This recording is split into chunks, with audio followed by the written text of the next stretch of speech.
Hi, my name is Robert Johnson, and I serve as the location pastor here at the Church of the Resurrection's Leawood location. Welcome to Resurrection Stories, a podcast of Church of the Resurrection through which we hope to expose our congregation and the Kansas City area to some of the amazing people who make up our church. We want you to know them better by hearing their stories of hope, transformation, purpose, and service, and maybe be inspired by their stories. As you listen to today's conversation, I invite you to share this podcast with others. You can do that by going to core.org/stories.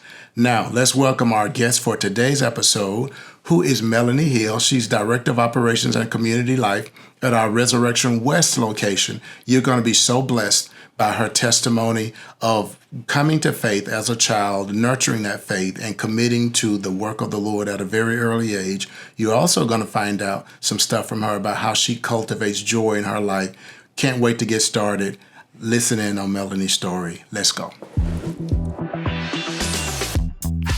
Melanie, thank you so much for coming on and letting me interview you and doing your story today. But let's start here. What do you do at Resurrection, and how long have you been on staff? Yeah, okay. So currently I am the Director of Operations and Community Life at our Resurrection West location.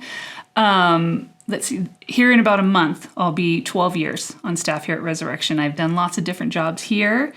This will also mark my 26th year in ministry. Wow. So first 14, youth ministry. Wow. And then our guest connections team, hospitality team, and then adult discipleship. What did you do? Start in ministry when you were 12? Yeah, 12. Okay. Yeah, right around that.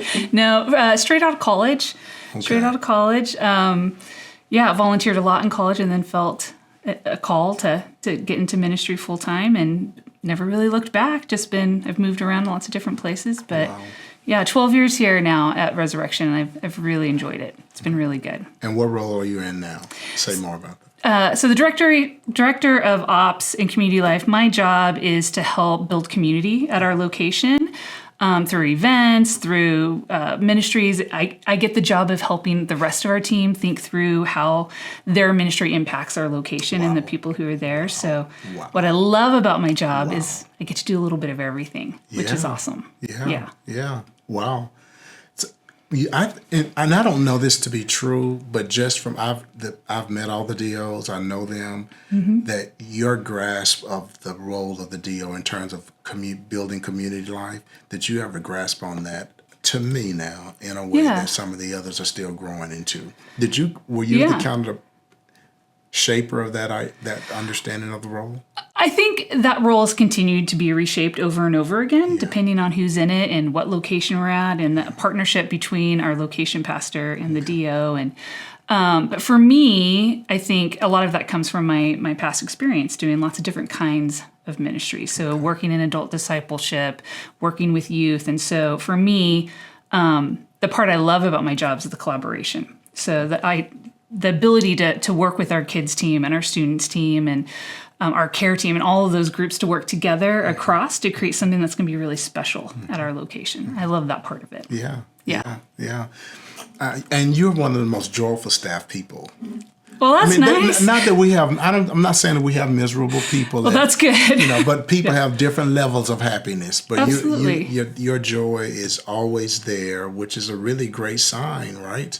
So where does that come from? Like, is that internal? Is that the environment, or a combination of both? Well, I think it's a little bit of probably everything, right? Okay. So it starts with I really feel called to do what I'm doing. I feel like this is exactly where God wants me to be right now. And so leaning into that makes it a lot easier to find joy in things. As you know, working at any church or any business, there's parts you love, parts you don't love. Mm-hmm. No place is perfect, but I love being here because I see the impact that we have in our communities, and I love being a part of that. And so it's easy to find joy. We don't take ourselves too seriously. You got to laugh at some things sometimes, but I really enjoy being a part of the team here. Yeah. Wow. That answer just reflected the maturity of 26 years of ministry. That is a very mature answer, by the way.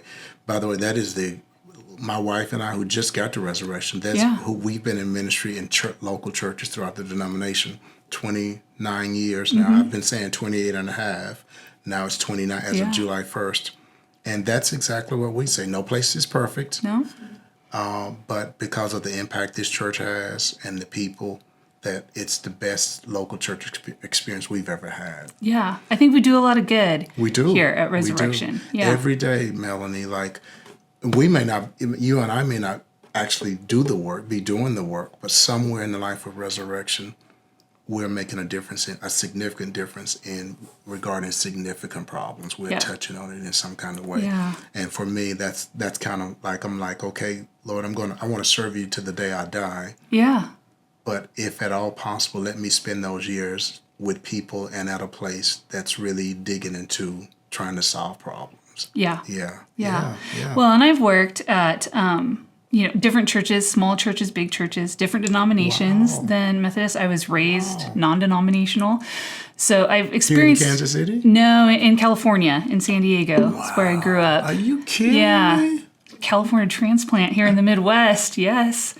So just, I've kind of been all over. I grew up at church. My mom was on staff at the church that I grew up at, and my parents were really involved. And so I've been around church my whole life. And so I've gotten to pull from lots of different places what it's like to be at a small church and what it's like to be at a big church and different denominations and what that looks like. And for me, one of the greatest satisfaction comes from the impact you can have.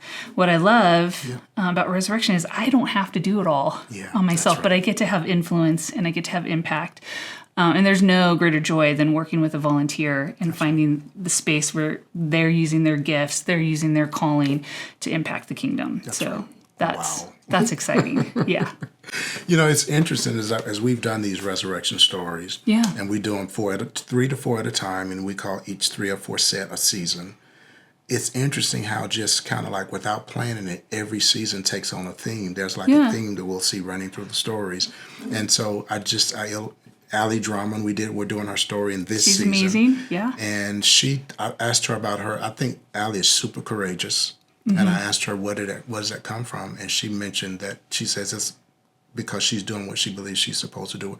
And you're saying this joy comes from the same thing, this sense of purpose, this sense of knowing that as much as that I'm doing what I'm supposed to do with my life. Yeah. That's really great. That's really powerful. Yeah. Wow. By the way, in terms of the impact, Daryl Burton and I laugh about this all the time. Daryl and I say, don't tell anybody. But even if we weren't pastors, even if we weren't Christians, we still want to be a part of Resurrection. Yeah. Because all the people that we weep, for whom we weep, Resurrection's doing more to help those people than any organization that we know of. Yeah. Isn't that great? It is. Yeah. I know when I first applied to come on staff here, the thing that drew me the most to Resurrection was I always felt like they put their money where their mouth was. That's right. Right? So we didn't just talk about wanting to have impact in our community and wanting to be involved in social justice and real change. Yeah. They were doing it. And I wanted to be a part of that. Doing it. Yeah. Absolutely. Yes. For sure. Let's get to your story. Yeah. So we've heard some bits and pieces. You came from, but tell us your faith story, faith story, however you want to position it. Yeah. And with key turning points for you. Yeah. Well, like I said, I grew up in a Christian household. My mom worked on the staff. My dad was super volunteer. So we were at church all the time, running around. Pretty much it was second home for us. So it's not surprising that I actually prayed that first prayer of accepting, Jesus into your heart as a kid in timeout at church. It tells you so much about me. We were playing with jump ropes. Sharing was not for me. And I got put in timeout. It was in timeout when I was rethinking my choices that my Sunday school teacher came and, we just had a conversation about what Jesus wants for us and how to live it. And I apparently in kindergarten decided, okay, yeah, that's for me. That's good. So from there, I was just really involved in church and did all the programming and all that. But did you say, if I accept Jesus, will you not tell my mom what I did? No, my mom knew everything because she was there all the time. There's no escaping that. It was no escaping that. I'm sorry. But it was all good. No, they knew. I couldn't do anything as a kid that I didn't get caught for. So this one had a happy ending, right? So better than punishments that, you might get other times.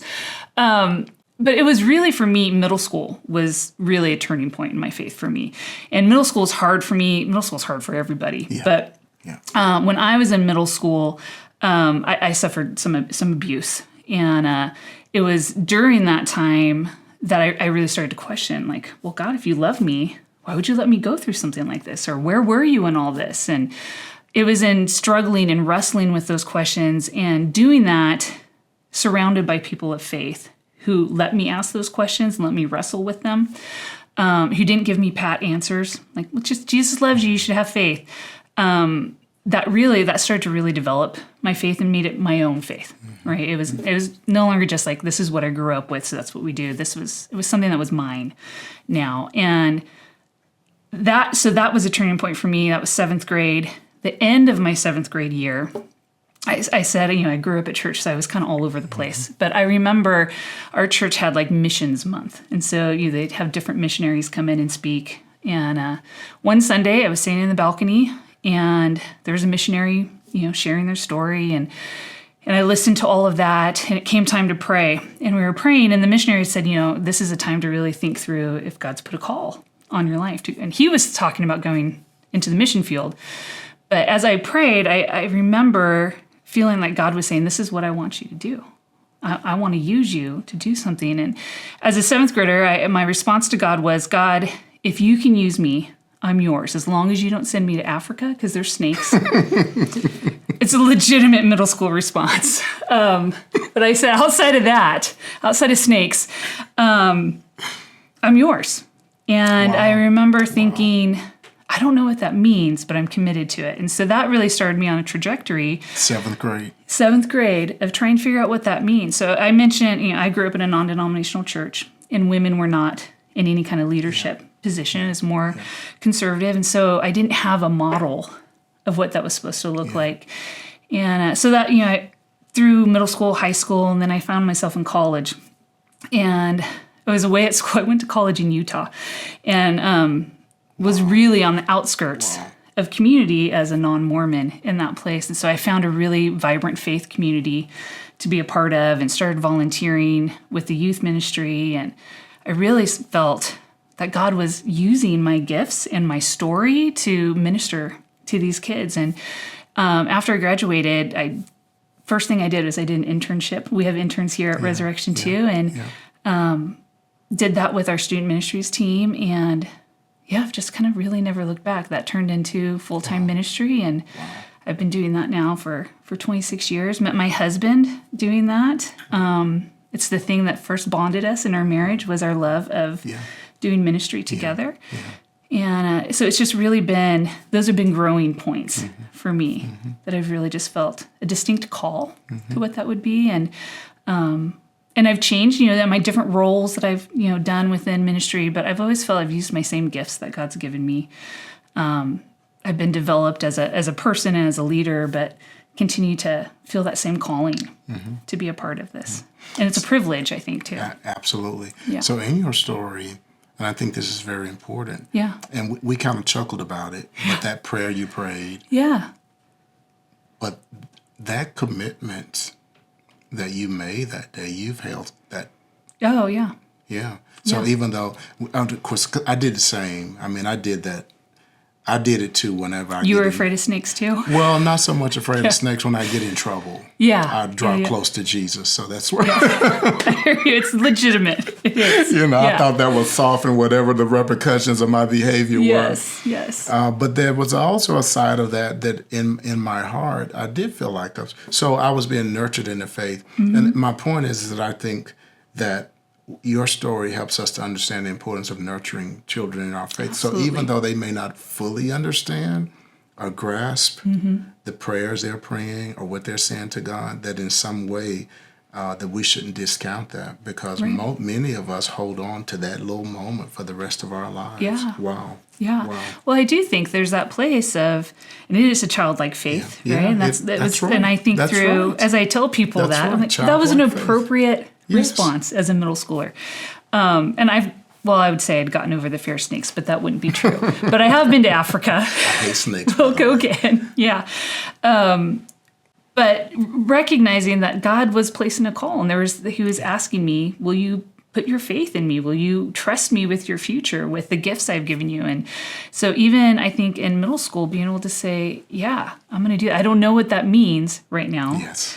But I'm going to do that. I'm going to put my future in your hands. Wow. Yeah, that's a big moment. And obviously when you started doing the work, Yeah.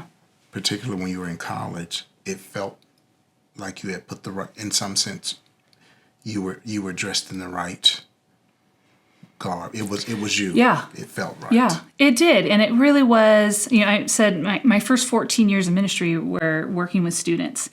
And I felt pulled to that because when I was in middle school and I had a really difficult experience, I had small group leaders who walked me through that, who prayed with me, who were there when I cried, who helped me, in the anger of being upset, who were there with me. And there was almost a sense of, I want to pay that forward. Wow. I want to be there for another young person, to be able to be there for them.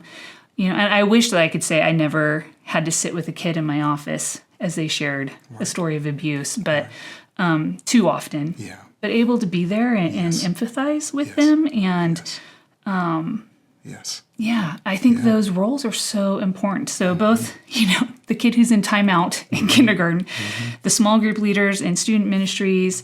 As a young adult in college, I did a Bible study with a mom who volunteered her time to sit with these college students and help them grow and help them be stretched. And so lots of people along the way who've been really important mentors in helping shape that commitment that I made that they helped me grow into. Yeah. Absolutely. I have two additional questions that I want to ask. One is, so when I think about 26 years, so if we think about our staff, Adam has the most years, and then I would say Debbie and Dan right behind him, then probably myself. And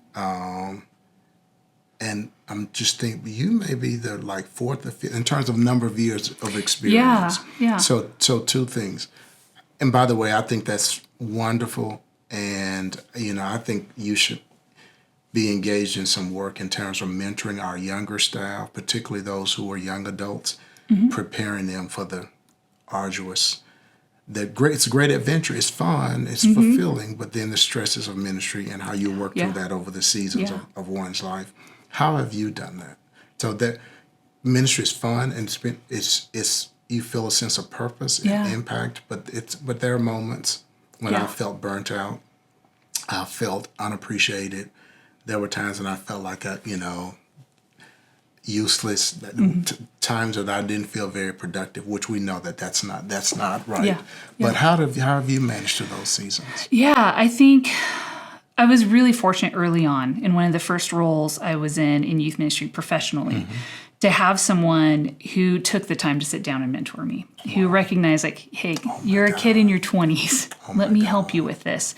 And they were great about helping me understand and create boundaries around my work. They were great at helping me recognize that you can't just keep running at 100 miles per hour all the time. You're gonna run out of fuel. How important Sabbath was for us who are on staff or working professionally. A lot of those started very early. And so what it also instilled in me was this place of I don't know what I don't know. Yeah. And so it's always been very important to seek out people who could mentor me, who could, especially when I was able to identify a weakness or something that I wasn't good at or I needed to shore up, to look for people who could help me with that, who would challenge me, who would be honest with me, not just say good job every time.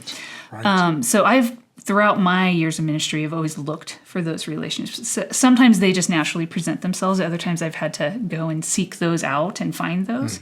But I've been really lucky to have some fantastic mentors. Sometimes those have been supervisors, and other times they've just been lay people who have sat with me and listened and been honest with me, which has been great. Yeah.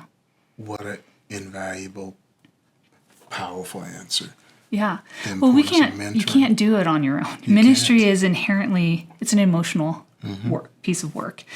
And to think that you can sustain that on your own without anyone to be able to talk to about that, to help shore you up, to keep you accountable for things that's a huge blind spot. If you can't recognize that, then you're gonna have problems for sure. I think that's so beautiful. As a matter of fact, I think you and I should propose that every staff person needs a mentor. Absolutely. And maybe that's someone on staff.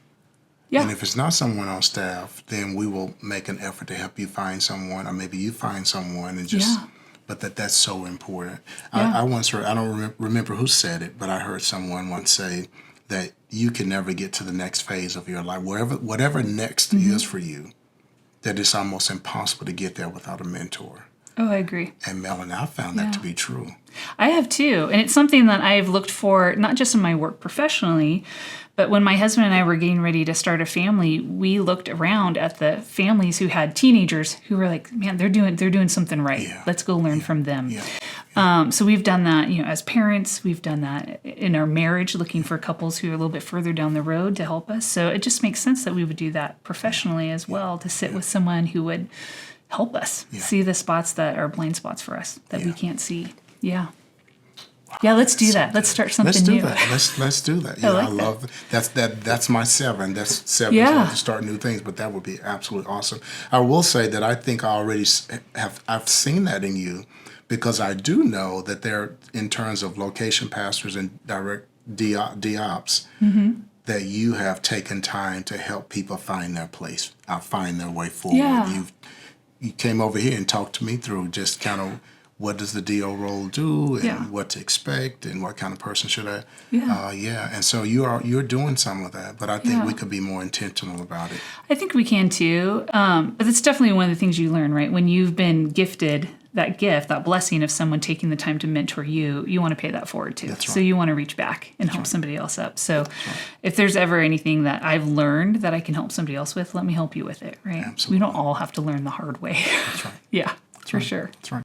Yeah. Final question. Yeah. I was going to ask you, what was, in your opinion, what's the best thing about resurrection? But we've talked about that. It's the impact. It's that we're making a difference every day.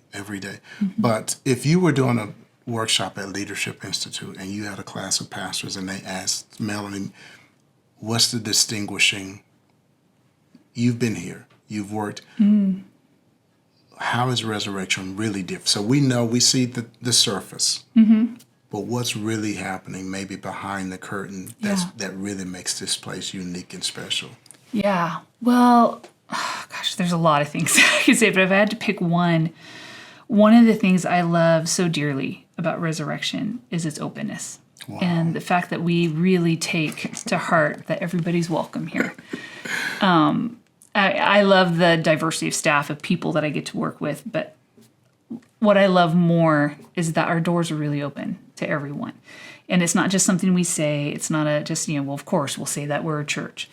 We believe it and we live it, and I see it all the time. And there's nothing more when I'm out in the community talking with a neighbor, talking with somebody else who maybe isn't going to church or looking for a place that they might go, that I can say, everybody's welcome here. Exactly. And people say, well, I don't know what to wear, or I have tattoos, or my hair's pink, or whatever it may be. Come. You're welcome here. Come. That's right. And we take that seriously. It's part of our DNA, and I love that. Yes. Yeah. As a matter of fact, as we close, I will tell you that is so on point that, again, after 29 years of ministry for Linda and my wife and I, that we have found Resurrection to be the most open and welcoming church we've ever served. Yeah. Now, we've loved all the churches we've served. We've loved the people, but we've never been so quickly and fully embraced as we have at Resurrection, which is kind of a transfer. We're going through a transformation.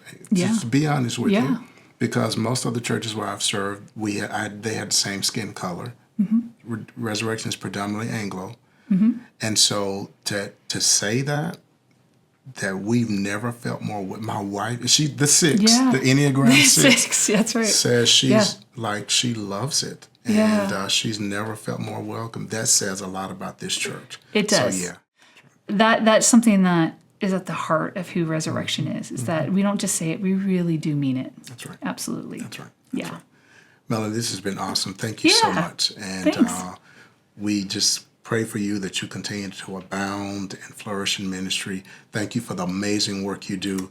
And we'll see you around. Absolutely. It's only 26 more years, right? 26 more years. 29 more years for me. Yeah. That's right. All right. That'll be good.